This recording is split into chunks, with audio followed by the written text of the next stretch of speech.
আবার বলতেছি উপরেরটা দ্বারা এই দুইটাকে গুণ করবেন, আবার উপরে যে অনুপাতটা আছে এটা দ্বারা নিচের এই দুইটাকে গুণ করবেন।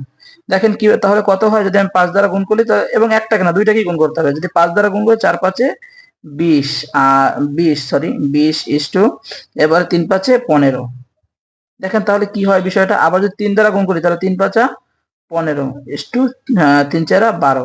দেখেন এখন কিন্তু আমাদের তপন এখানে নামও যেরকম মিললো, তপনের অনুপাতও কিন্তু মিললো 15 15, এবং এর কারণে এই দুইটা যতটুকু চেঞ্জ হওয়ার ততটুকু চেঞ্জ হয়ে গেল। এইটা হচ্ছে প্রকৃত নিয়ম, এবং এভাবে বুঝে বুঝে করলে আপনি কিন্তু যে কোনো অঙ্ক অবশ্যই সমাধান করতে পারবেন।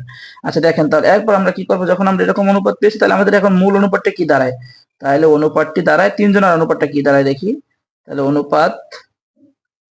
অনুপাতটি হলো পনির is to Tapan is to Robin. এই হলো তিনজনের আয়ের অনুপাত, তাই না? রবিন। আচ্ছা দেখেন রবিন তাহলে কত কত, এর হলো গিয়া 20, আর তপনের যেহেতু মিলে গেছে 15, একটা নিলে হয়ে গেল, আর 12। আচ্ছা এখন যে কাজটা গুলো করবেন সেই কাজটা হলো গিয়ে, দেখেন এখন এখানে আমাকে বলা আছে কি, যে বলা আছে কি বের করতে বলছে, যে পনিরের আয় দেয়া আছে। আচ্ছা পনিরের আয় যদি দেয়া থাকে আমাকে বের করতে হবে কি রবিনের আয় কত। আচ্ছা এখন দেখেন এখানে, এখন আমরা করব কি, যে মনে করি তাহলে পনিরের আয় 20x বা ক যা লেখেন, জাস্ট এই ইয়ার সাথে একটা এক্স ধরে নেব, কারণ যেহেতু আয়টা নেই। তপনের আয় 15x, এবং পনিরের না না সরি পনির তো না, আর কি বাকি থাকে,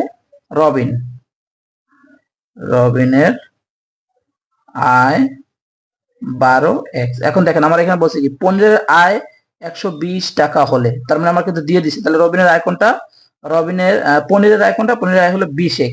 তাহলে প্রশ্ন মতে এইটা সব থেকে সহজ উপায় অনুপাতের, আপনারা করে দেখেন, হয়তো অনেক অনেক নিয়মে করতে পারেন, হ্যাঁ কিন্তু এইটা সব থেকে সহজ, এবং এই নিয়মটাই আপনি যে কোনো অঙ্ক মিলাতে পারবেন। এত টাকা, এটা হলো গিয়ে প্রশ্ন মতে, তাই না?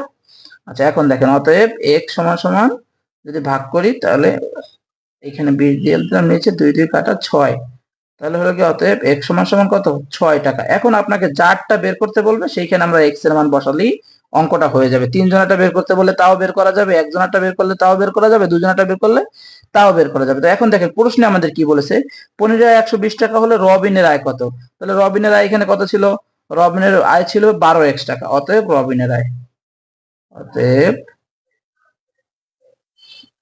রবিনের